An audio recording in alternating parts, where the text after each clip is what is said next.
I think there's a variety of experience here. Like someone like you, Evan, you've been through this cycle now 7, 8 times with Horror Story. Yeah. And Alex, obviously this is new, and the Alienist took so long to finally wind up in this format. Why do you think limited was the way that all these stories needed to be told? And what are the advantages over, let's say, like The Alienist was supposed to be a theatrical feature at one point. And I know that you have the mechanism of Horror Story, and Alex, this story could have easily been feature as well. So why limited? Well, for us, I guess, if you go back to the beginning when the book came out 25 years ago, they bought the rights and spent 10 years trying to make it into a feature. And they sort of failed at it because it's such a immersive book. It's so layered that it would often the scripts would go on a tangent and miss other parts of the story. So they stopped and held off, and then 25 years later they worked out that it would be better as a episodical limited series where we were able to tell the whole story, the whole book within 10 episodes. And I think it worked. I mean, I think the book is, it's so complex and there's so many characters, and the 10 hours actually is what it deserved. And you feel like if it had been done in 2, it probably would have missed an awful lot of the magic that the story, now has, because it's in this format.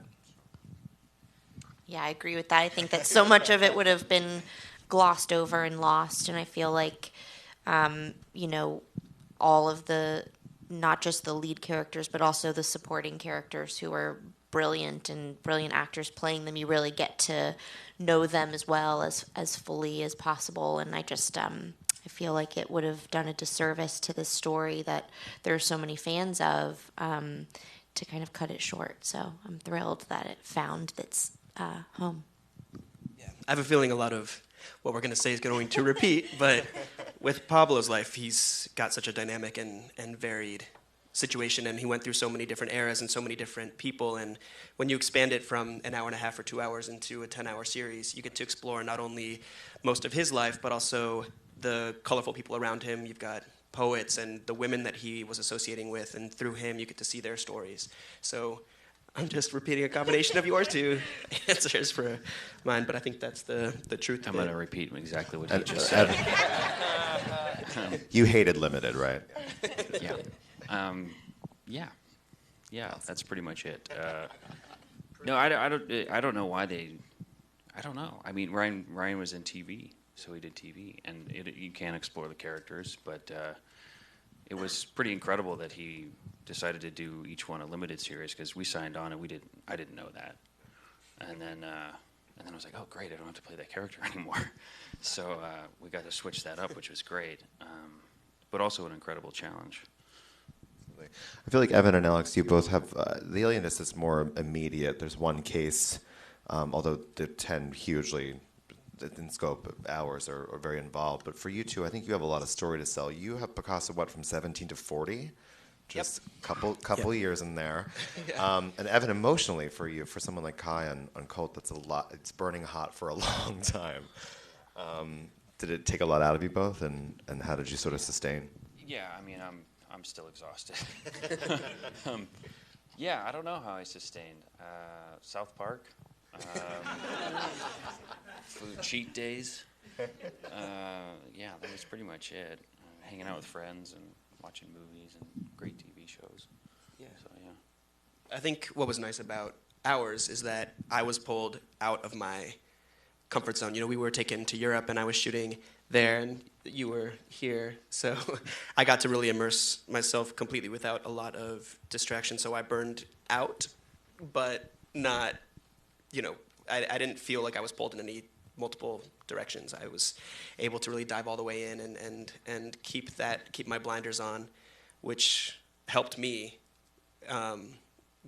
go that distance.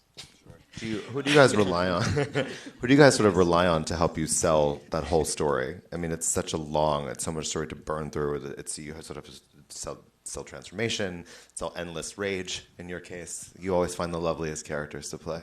Yes. I don't know why he keeps doing that to me. Wait, what was the question? Who do you? So the question was, who's your favorite cult leader? No, who do you look to sort of carry you through? Or do you rely on the writing?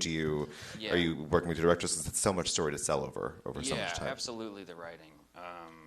And the story. I mean, well, it's this season was pretty current. A lot of the stuff was oddly they wrote it, and then something crazy would happen in the news that was very similar, and they would kind of adjust it in a weird way too. It was odd, but definitely the writing and the story, and I don't know, just trying to do it justice and to scare you. Were you trepidatious at all about sort of the timelier context to the show? Absolutely. I was terrified of all of that. I still am. It was cool. Ryan very graciously and respectfully cut a lot of the shooting scene because we wrote that before Vegas happened, and then out of respect for all the victims, then cut out a lot of it. So that was really cool that he did that. For Dakota, I know you talked about this sort of how the Alienists kind of died in feature development for a long time, and then Cary Fukunaga, who obviously is incredible, sort of sketched out this whole season for you, and last minute I know couldn't come and direct any of them, but still as an executive producer, huge investment from TNT. Did you guys feel any pressure and that you want to share?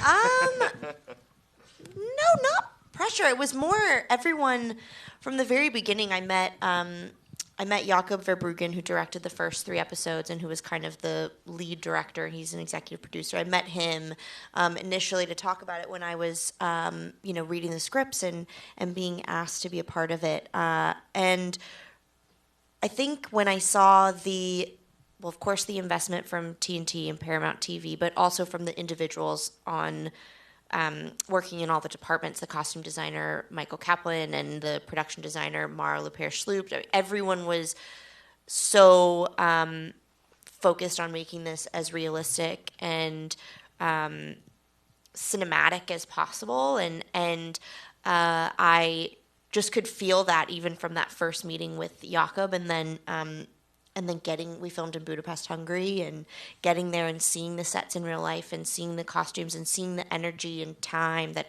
every single person was putting into making the story what I think that it is was really exciting. I didn't feel any pressure. I associate with a negative feeling, and I really didn't. So I didn't feel that. I just felt excitement, and also it was interesting. We had to go to the upfronts last year in May. We'd been filming since March, so we kind of got ripped out of our alienist world and went to the upfronts, and like the last thing that they showed was this trailer they had put together of like the things that we had been shooting like 2 days before. And it was definitely a big build up at the upfronts to the presenting the Alienist. And so we kind of looked at each other like, okay, it's like, everyone's taking this very seriously and expecting a lot out of it, but I think that everybody individually was expecting a lot out of themselves and really pushing themselves to and I don't just mean the actors. I think everyone was really pushing themselves to do their best, and everyone who visited could feel that immediately. It was just everyone was striving to make it great, and maybe that's because it was such a long build up to getting it made. Doing it justice was really important to everybody. Just want to repeat that. Said it all. Can you talk a little bit about your dynamic as characters? I think they're both really interesting and proving they have nothing to prove in respective ways, and sort of part of a toxic love trial. Daniel Bruhl, obviously, we should mention, is a big part of the show. Who? Yeah, exactly. Who?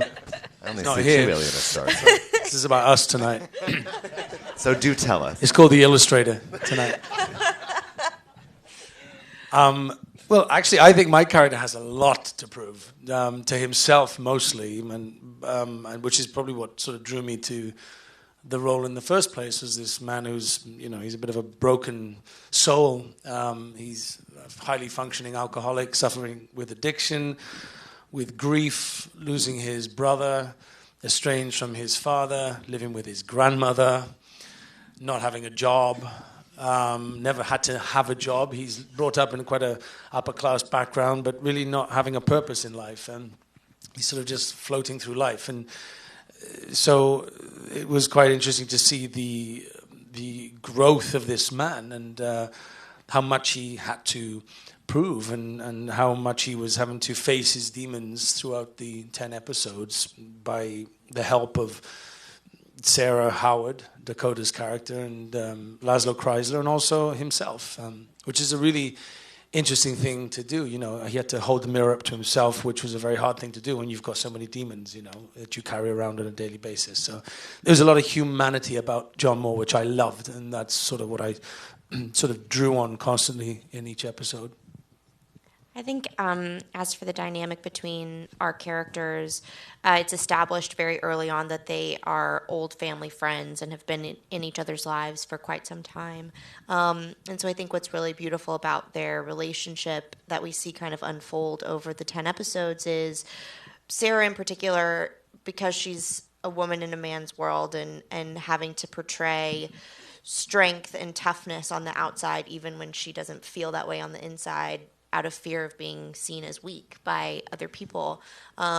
What we do get to see is her vulnerability and fear and pain come out around John Moore because there's that safety net of the years that they've known one another. And so it's kind of a safe person for her to open up to and admit weakness to, even though it's not really weakness, but you know what I mean. And so I think I really loved that part of the series, and those scenes were really sweet and special and fun to film. And just to talk about Daniel Bruhl, just for a second, but he's getting a little moment. He is the man he's the character that draws my character into this storyline, and also draws Sarah Howard into this group, this very unlikely group of people that come from very different walks of life. And he is sort of the thread that pulls us together, and sometimes the thread that pulls us apart at the same time. It's not a quintessential, you know, Sherlock Holmes and Dr. Watson dynamic at all, which is what makes it so interesting for the audience, is that, you know, you're thinking it's all working out and they're going to find the killer, and then, you know, you realize that these people are so messed up, they have so many things going on in their own worlds that they're nowhere near working this out as a team, and you know, they find their way, which I think is the compelling part of the story. It's not actually just about finding a serial killer. It's about the main characters and how they you know, find a way through this terrible, dark subject matter. Thank you. My pleasure. Absolutely. We'll send that to Daniel. Alex, do you have a sort of interesting sort of two-hander, same character that you share with Antonio Banderas, no pressure? Yeah, no big deal. And sort of, how did you two work together, and did you correlate on sort of passing the baton, and did your performances sort of inform the other? Yeah, of course. We were lucky in that we got to travel Europe together, so we spent a lot of time, you know, in transit, and we were able to observe each other on set as both of our characters and through our timelines progressed. So I had this incredible resource in Antonio as not only a very established talent, but also somebody from Malaga who grew up with Pablo, who didn't have to, you know, he had the accent naturally, and I could draw on the nuances that he was doing, and vice versa, to try to craft through lines between the two timelines so that the audience can hopefully see how one person becomes the other, because as we all age and grow, we change, but certain things stay the same. So we really tried to offer both of those sides of what Pablo was, you know, as he's a young artist coming up in the world until he's at this established guy who has the fame and the money and the experience, and how that affects a person without losing who that person is. I mean, I'm sure you had an overwhelming amount of source material, or just history and material to look at. What did you sort of settle on to sort of put him together? Yeah, that was lovely. You know, he didn't die that long ago, died in the 70s. So we have a lot of documentation of his life through the whole thing. So I had these Richardson books written by John Richardson, who went into extraordinary detail about everybody's life in his circle. So they're actually like textbook-sized resources. And then on top of that, I think the most useful for me was the diary of Fernand Olivier, who was his lover for a lot of his young life. And she offered just an emotional insight into who Pablo was on a day-to-day basis, the little things that he would do to try to charm her, or the frustrations that she had with him, things that really made him jump off the page instead of just facts in his history. So that was helpful. Evan, I know that you have the same sort of company of players that usually come back every year. Is there anything in the character dynamics this year that worked especially well for you, or maybe that you preferred in previous versions? Like I know you had Sarah Paulson. I hate her That's why we so didn't much. invite her. No, yeah, everybody's out. Oh, sorry, you go ahead. No, you go ahead. Okay, I say, well, you're facing off against Sarah, which is not. I think you guys have been sort of more allies in the past, and you and Billy Lord have some incredible stuff Yeah, this she's year. great. Yeah, she's Yeah. really. I think. Yeah. So, what worked especially well for you, and who would you like to realign with as we look to the next season? I want Kathy Bates to come back because she is a powerhouse and incredible because she's Kathy Bates. But Sarah is I don't know. We're kind of like she's kind of like an older sister to me. So we kind of look out for each other a lot, and it can be pretty grueling hours and subject matter. So I don't know. When you have that support system, it just becomes that much easier to sort of dive into it because you know she has your back. You know, she's like, you don't need another one. You don't need another one. I'm like, I need another one. She's like, you don't need another one. So it's great to have that. She just wants to go home. She just wants to go home. Absolutely. Sabotage. So She has to have me. supportive. She's done. She's done. You've touched on the timeliness of the show, and I think that especially now, you guys look so incredibly smart. I mean, look at the success of Wild Wild Country. Every day there's more coming out about the former TV actress who's involved in a sex-based cult. I mean, there's something pervasive right now, I think, with these, and not an unfamiliar pattern when there's sort of an unpredictable leadership in the country. Yeah. How do I dance around Yes. that? So what? I mean, did you sort of foresee this, or did the writers foresee it? Was this a part of active conversations, or? I think that was Ryan. I think Ryan has always sort of had his finger on the pulse, and a little before it. But yeah, I think he knew that. I don't know. I guess he felt it. He said this in another panel that he really felt like cults were big right now. Cults. But this was before cults were kind of big, and I was like, all right. But yeah, he was right. He was pretty spot on with that. The character's sort of charming when he wants to be, and then terrifying. I was watching it. I was much more concerned that people would support him.